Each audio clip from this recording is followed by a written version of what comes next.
தம்பி நீ என்ன கொண்டு வந்தாண்டி சோறு இறங்குழம்பு முட்டையா தூக்கி காட்டுங்க ப்ரோ இதான் சோறு எடுத்துனே கறி கொண்டு இல்லையா கறி அதிலே ஊற்றிட்டலாங்க சரி ஓகே ப்ரோ தனித்தனி கொண்டு வந்தாண்டி சோறு புளிக்குழம்பு தூக்கி காட்டுங்க ப்ரோ சோறு இது முட்டையா இது என்னது இது புளிக்குழம்பா ஓகே ப்ரோ சரவணா நீ என்னடா சாப்பாடு சாப்பாடு ரசம் மீனா இதா சரி பொரிச்ச மீனா சால மீனா அது ஓகே ப்ரோ ஜெகன நீ என்ன கொண்டு வந்தாண்டி சாப்பாடு ப்ரோ சாப்பாடு அடுத்து பருப்பு பருப்பு கேரட் பீட்ரூட்டா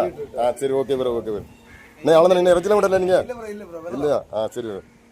ஜனானதே சொல்ல மாட்டான் இருந்தாலும் நம்ம நான் எங்களோட பாருங்க ஒரு ஹோம் கார்டு இது எங்களோட இறங்குறாங்க அவர் சோறு அவர் என்ன காமம் தெரியல ஒரு மீன் கறி இருக்கு ஒரு கோயில் கொண்டு வந்திருக்காங்க பார்த்துருங்க ஓகே ப்ரோ நான் என்ன